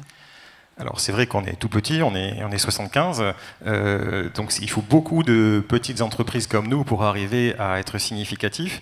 Le message que je voulais faire passer ce soir, c'est que comme la coopération qu'on a construite avec Synergie aboutit à un vrai résultat opérationnel et qui peut marcher ailleurs, les coopérations aujourd'hui sont, et ça a été dit par Madame la Présidente de Rennes Métropole, sont la nécessité pour pouvoir avancer ensemble. Et une coopération, ce n'est pas un système où quelqu'un décide de quelque chose et demande à d'autres de faire, c'est un système dans lequel on accepte de travailler ensemble. Et on accepte donc de ne pas être d'accord. Et on accepte que... on part d'un présupposé qui est j'accepte de perdre une partie de mon pouvoir que je crois avoir et je prends le risque que les désaccords qu'on va avoir soient plus des opportunités que des risques de conflit et que de ces opportunités naissent de vraies initiatives locales. Et donc le message que je voudrais faire passer, c'est effectivement que c'est un peu compliqué avec le code des marchés publics, mais la preuve, à Rennes, ça existe. Ça fait 4 ans qu'ils ont délibéré pour pouvoir investir dans des structures type des SIC, donc des structures coopératives. C'est possible de trouver des moyens respectueux du code des marchés et permettant de travailler non pas avec une personne qui décide sur la base d'études faites par des tiers extérieurs, mais des collectivités qui s'asseyent autour de la table avec des PME, pas seulement l'abeille, il y en a plein qui sont capables de faire la même chose que nous, sur des sujets différents, mais l'abeille aussi, pour pouvoir monter des projets dans le cadre des questions d'isolation. Évidemment, il y a des espaces info-énergie, il y a des structures qui donnent du conseil auprès des particuliers ou des collectivités locales ou des entreprises. C'est un très bon moyen d'identifier ce qu'on appelle dans notre jargon commercial des prospects, de les qualifier et donc de pouvoir après les orienter, éventuellement de grouper les achats pour pouvoir les orienter vers des entreprises, et pas qu'une seule entreprise évidemment. Mais nous, entrepreneurs, si la personne qui vient nous voir sait que isoler sa maison, ça va coûter 10 000 et pas 500, eh ben, il y a déjà un gros travail de sensibilisation qui a été fait. Et donc ça nous gagne du temps, et les gens ne viennent pas en touristes écologiques, mais en décideurs, acteurs du changement quand ils viennent nous voir. Et donc ça va beaucoup plus vite. J'aimerais, messieurs, vous entendre sur une même question pour tous les trois, et pour faire ensuite réagir Marie Attino. Vous avez évoqué des enjeux d'accompagnement, se mettre ensemble autour de la table, le mix énergétique, que ce soit en termes de production d'énergie renouvelable ou en termes de mobilité, les projets du port, les projets du groupe BZ. Peut-être une attente que vous avez pour vous permettre de vous engager encore plus vite, plus fort vers ce défi à relever à l'horizon 2050. Allez, on peut se rapprocher l'horizon dans les années à venir d'une attente particulière qui vous tient à cœur pour aller plus fort et plus loin. Qui veut commencer? Xavier. Moi, je veux bien. Il y a 3-4 ans, là, quand on a commencé à vraiment s'insérer là-dedans, dans cette démarche-là, on avait vraiment des difficultés à savoir où on allait. Et j'ai trouvé les coalitions, la coalition solaire, l'implication de la métropole dans ces choses, pour réunir tous les gens. Ça nous a vraiment aidés, parce que c'est sûr que de toute façon, on se trouve confronté à des problèmes techniques, à des problèmes administratifs, à des problèmes de modèles, et le soutien de tout le monde va nous permettre de pouvoir progresser. Florent. Au risque de se répéter, notre attente principale serait de pouvoir se mettre en réseau avec les autres acteurs économiques du port qui ont des activités semblables à la nôtre et dont les intérêts, on va dire, écologiques convergeraient avec nous et qui permettraient de porter ce projet avec une mise en œuvre plus vaste que nous seuls. Voilà, je pense que ce sont les attentes principales à ce jour. La priorité. Alban. La transition écologique, vous l'avez compris dans mes propos, c'est pas seulement que la métropole, c'est au niveau d'une région que ça se joue, mais chaque acteur de la métropole a un enjeu essentiel. Donc moi, j'ai aucun doute sur la capacité à Marie, en tant que vice-présidente, à mettre en place un travail collectif, puisque les coalitions dont on a parlé, que ce soit la coalition solaire, ça a généré 17 projets industriels potentiels grâce au débat et à la présentation qui ont été faits côté Normandie Énergie, puisque c'était de la sensibilisation. C'est expliquer pourquoi le panneau solaire c'est intéressant, au bout de combien il est rentable, qu'est-ce qui fait que pour un industriel, il ne va pas dépenser du CAPEX, donc en gros des investissements qui vont le toucher directement, mais qui peut faire des systèmes d'autofinancement via des tiers ou faire des financements participatifs, tel que ça a été évoqué. Tout ça, c'est des solutions super pratiques, rapides à mettre en œuvre, mais bon, chacun son métier, donc on ne les connaît pas. Donc quand la métropole fait une coalition solaire, énergie fatale, demain sur la mobilité, j'espère, et sur plein d'autres sujets, ça crée un esprit collectif de partage et d'envie. Donc c'est ma seule attente, mais j'ai aucun doute sur ce que va faire Marie. Alors Patrick, je ne sais pas si vous voulez peut-être rajouter un élément, une attente clé pour vous, Abeille, et puis pour et puis pour vos activités. Le sujet, je l'ai déjà évoqué. Voilà, l'idée, c'est mon discours ce soir, c'est de proposer de s'asseoir autour de la table pour des vraies coopérations, telles que celles qu'on a démontré qu'on était capable de faire entre entrepreneurs, entre PME, et d'arriver à faire les mêmes. Ou différentes, mais en tout cas avec les collectivités, et ne plus être seulement l'exécutant. Il y a plein d'honneur à être exécutant, mais on a aussi des capacités de proposition, de nos compétences, pour pouvoir échanger entre les collectivités locales et les entrepreneurs, notamment les entrepreneurs sociaux, mais mon discours va au-delà de toutes les entreprises du territoire. Marie Attino, les demandes sont claires, pressantes. En tout cas, on sent qu'il y a de réelles attentes. Quel rôle veut jouer la métropole pour accélérer ce mouvement et relever ce défi, cette utopie concrète, comme on dit? Alors, on dit souvent que la métropole de Rouen, comme d'autres métropoles, peuvent avoir un rôle de chef d'orchestre. Et pour être tout à fait sincère, je n'aime pas beaucoup ce terme. Le terme de chef d'orchestre me gêne un peu, parce qu'en général, chef d'orchestre, il y a quand même le rôle de donner une consigne assez stricte. Et en fait, on n'a aucune légitimité à donner un ordre, ni à nos communes, qui, pour le rappel, la métropole n'est qu'une composante de 71 communes chez nous. Sans l'existence même des communes, nous n'existons pas. On n'a pas non plus de légitimité à donner des ordres ou à être le chef d'orchestre des entreprises industrielles. Par contre, on peut être, je préfère moi personnellement le terme de substrat. Voilà. Quand on s'intéresse à la question de la renaturation de l'agriculture, on sait qu'un substrat, c'est pas simplement une matrice complètement vide, hein. Dans un substrat, il y a de l'eau, il y a des éléments, il y a des minéraux, il y a de l'humus, il y a de l'organique, il y a du minéral. Enfin, il y a des choses qui se composent. Et moi, je considère vraiment cette métropole comme un substrat qui associe des acteurs PME, des acteurs citoyens, des acteurs industriels, des filières qui apportent une ingénierie, une technicité, des porteurs de projets qui ont des difficultés. Et moi, en tout cas, je nous considère, nous, métropole, vraiment comme un assembleur, comme une matrice, comme un substrat qui est censé mettre tous ces acteurs en capacité de pouvoir incarner le changement.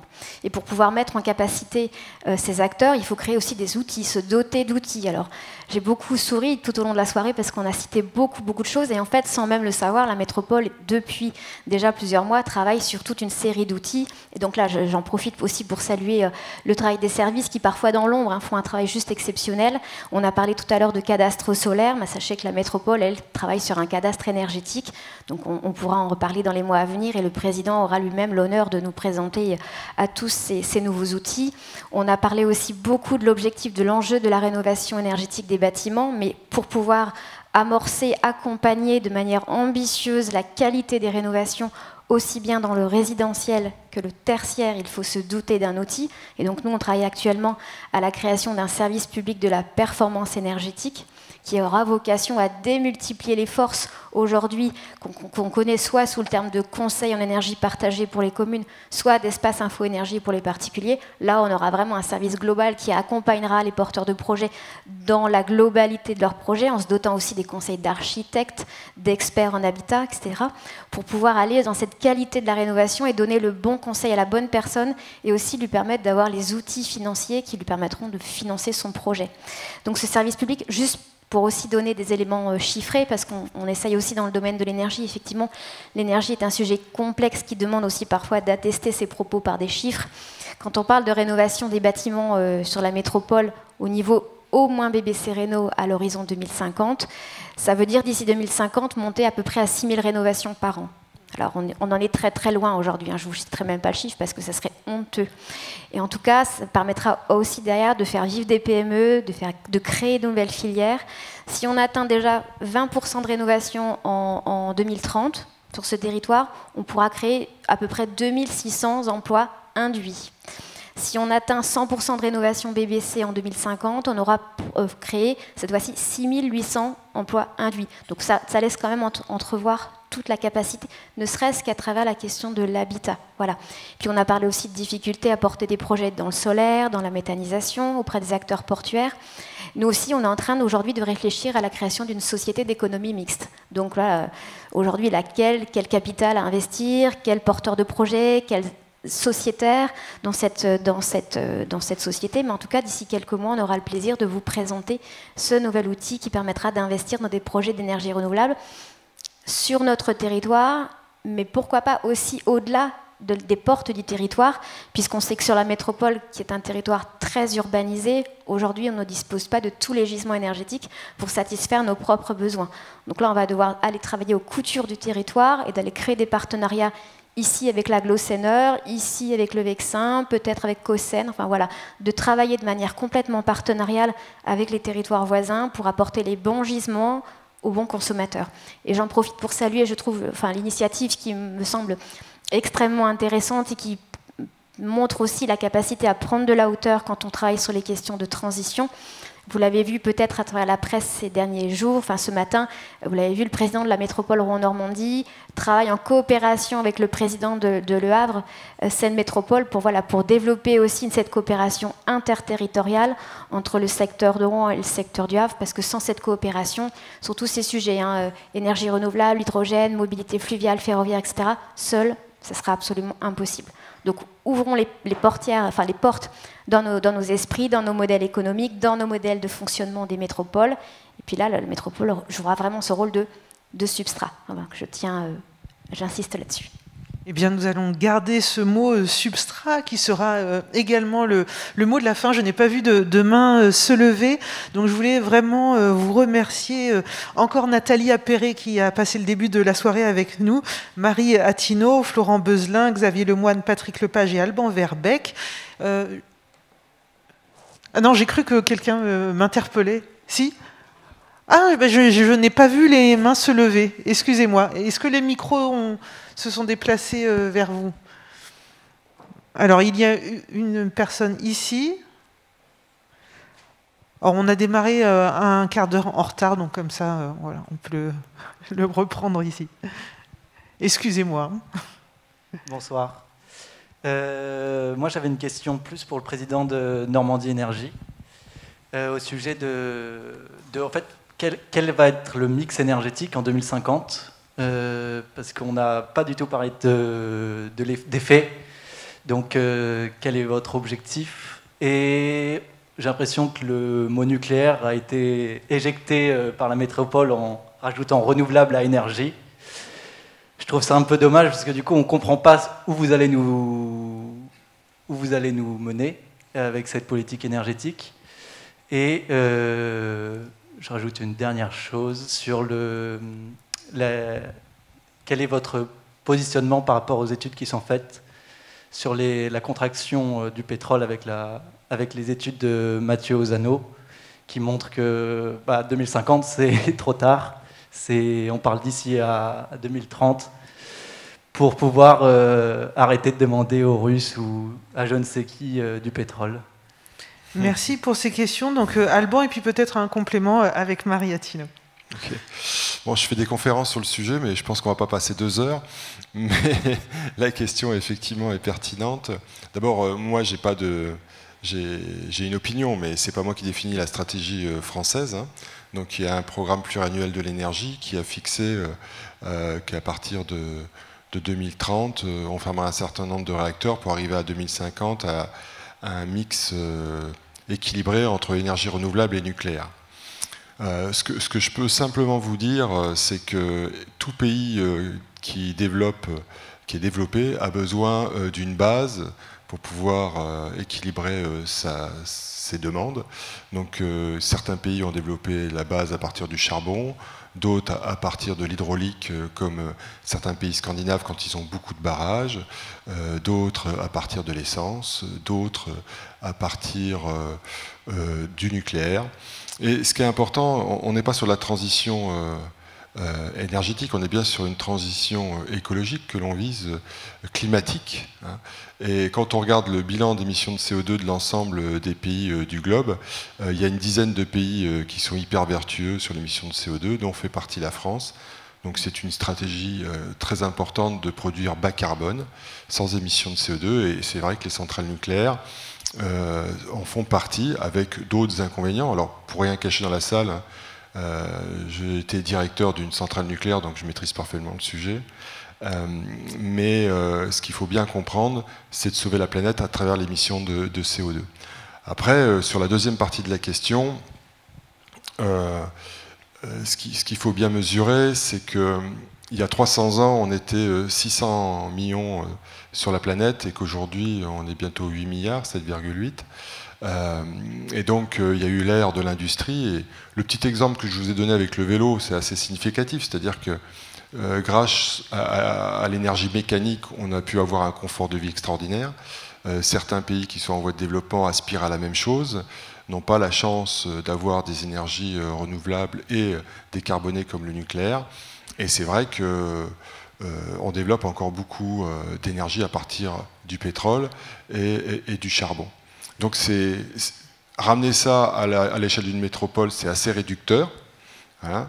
À l'échelle de la région, c'est déjà mieux. À l'échelle d'un pays, c'est important. Mais nous, on participe qu'à 1% de la production d'énergie mondiale. Donc c'est vraiment un problème bien plus complexe, mais en tout cas qui engage tout le monde. Donc un point de vue d'énergéticien et maintenant un point de vue politique, Marie-Attino.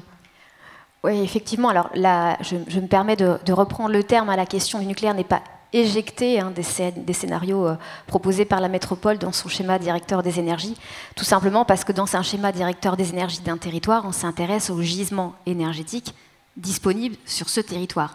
Si la question du nucléaire était éjectée de nos réflexions, je pense que ce soir, nous pourrions éteindre la lumière et sortir de cette salle, car la grande majorité de l'électricité qui alimente cette salle vient du nucléaire. Donc ça, c'est une réalité physique et mathématique.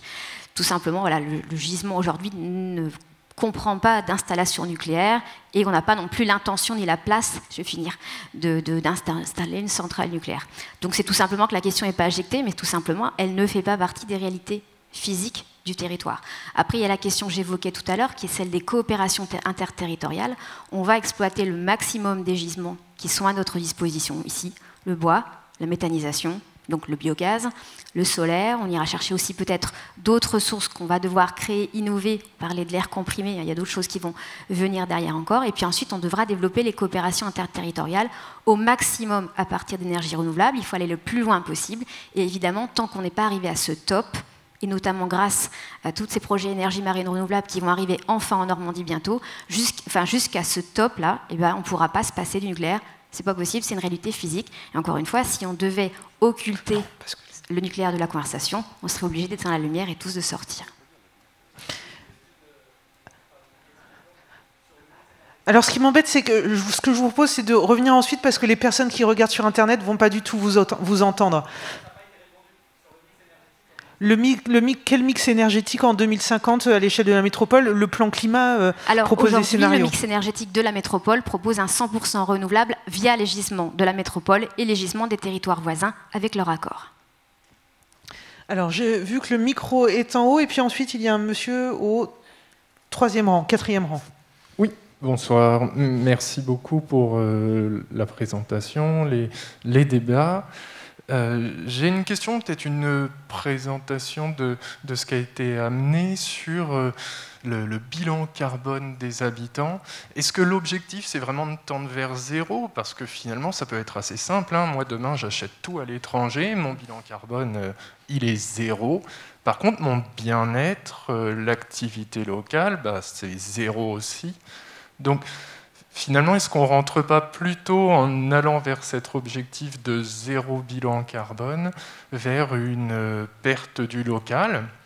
Et autrement dit, là, on a beaucoup présenté, donc deuxième question, les apports technologiques, techniques, la science, et les sciences humaines là-dedans. Comment on va faire prendre conscience aux citoyens de la métropole qu'on vit sur un territoire fini, aux ressources limitées, et que le modèle qu'on a de production et de consommation, s'il devait être rapporté à un compte en banque, ça ferait longtemps qu'on serait interdit bancaire.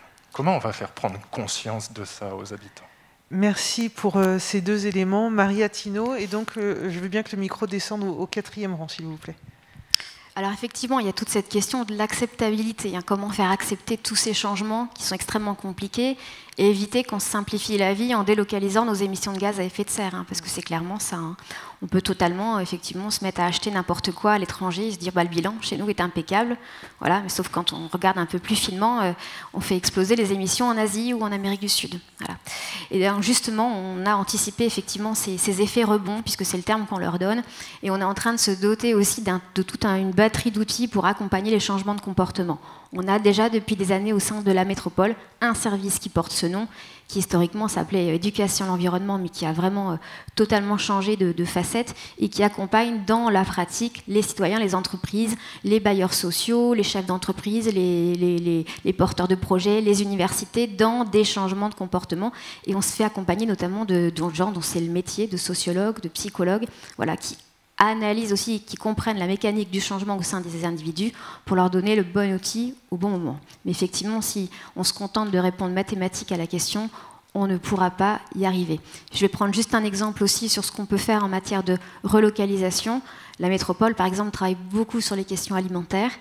En plus de sa politique climat, air, énergie, elle travaille sur un projet alimentaire de territoire qui a pour vocation à préserver la terre agricole en faisant un travail fin sur le foncier et en identifiant les producteurs locaux pour faire en sorte qu'ils alimentent aussi les besoins locaux. Voilà, donc c'est toute une thématique, une problématique globale. Et là encore, c'est le rôle de la métropole que de faire des ponts, de créer des passerelles entre les différents sujets, ne plus travailler en silo comme on l'a fait pendant des décennies, mais mettre tout en connexion pour éviter d'avoir des effets rebonds en matière de gaz à effet de serre. Patrick Lepage, vous vouliez compléter sur ce volet? Oui, merci. Juste notre tout petit bout de réponse qu'on a à l'échelle des 50 actionnaires de Synergie est dans le fond une vraie conviction que c'est pas en sensibilisant de la part de sachants qui disent voilà comment il faut se comporter et voilà ce qu'il faut faire que les choses ont beaucoup avancé. Par contre, en construisant ensemble, nous, dans nos modèles, effectivement, sous forme d'actionnariat social et solidaire, mais c'est qu'une des formes. Voilà, je ne vais pas toutes les citer, les différentes formes d'investissement de chacun pour avancer. Et là, d'un coup, on n'est plus dans de la répression ou du don de leçons, mais on est dans du plaisir d'avancer ensemble. Et voilà, je vous invite à participer ou assister à la prochaine Assemblée Générale de Synergie ou à celle de l'abeille, où c'est des moments de plaisir d'être ensemble et de fierté d'avoir contribué à notre échelle, qui est toute petite, mais d'avoir contribué à quelque chose de chouette. Monsieur. Oui, bonsoir. En fin 2018, à la suite d'un appel à projet de Voies navigables de France, une ferme hydrolienne a été installée à Caluire, près de Lyon, sur le Rhône. Alors, comme il s'agit d'un projet de VNF, vous doutez bien que ce n'est pas au milieu du fleuve, sinon ça gênerait un peu la navigation.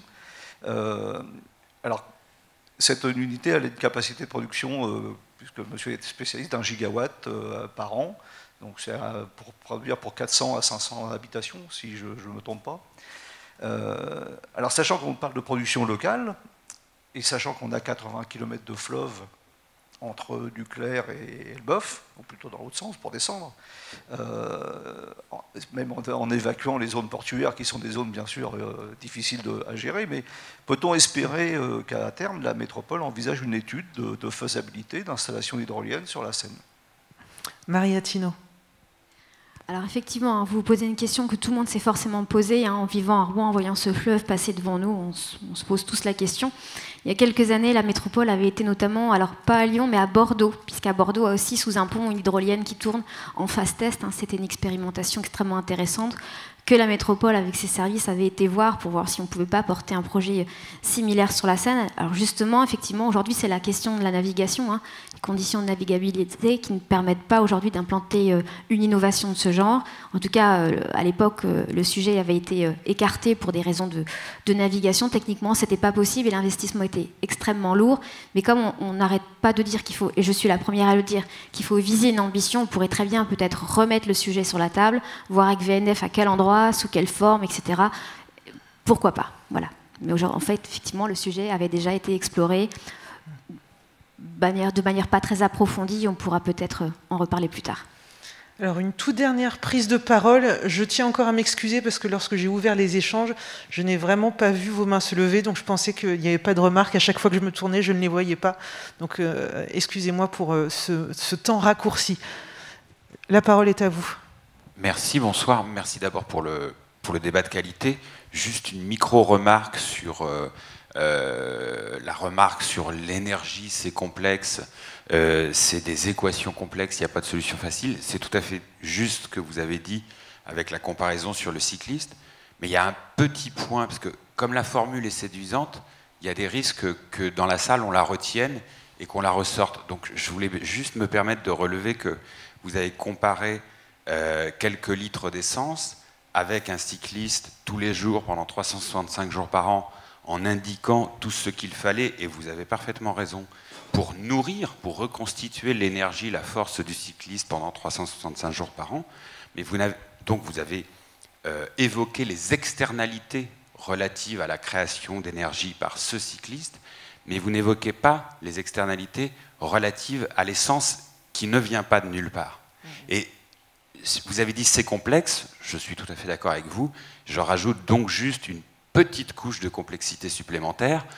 Ces quelques dizaines de litres d'essence aussi ont une histoire, aussi ont un impact, des externalités, et ne serait-ce que les quelques centaines de milliers d'années qu'il a fallu pour constituer géologiquement le pétrole dont elle est issue. Voilà, c'était simplement cette remarque pour qu'on ne se laisse pas aller à des formules qui peuvent être séduisantes, qui ont le mérite de provoquer la pensée, mais qui parfois peuvent aussi, en voulant complexifier, resimplifier le débat. Voilà, merci. Merci à vous pour ces justes précisions. Il me reste donc maintenant à vous remercier, vous tous, pour votre participation à ces échanges. Vous le savez, les animations continuent tout au long de la semaine. Rendez-vous demain, et en particulier demain soir, au même endroit pour poursuivre les échanges sur le thème de l'alimentation, l'agriculture, je crois. Demain, agriculture, alimentation et biodiversité toute la journée, avec des visites sur des sites naturels et des ateliers sur la renaturation, notamment des cours d'école. Dans l'après-midi au 106 et le soir, une table ronde avec Audrey Pulvar, Gilles Fumet. Très bien, merci à vous tous, Alban Verbeek, Patrick Lepage, Xavier Lemoine, Florent Beuzelin, Marie Attino et Nathalie Appéré, présente tout à l'heure en visio. Bonne fin de soirée à vous tous et rendez-vous dès demain pour la suite de cette semaine du monde d'après.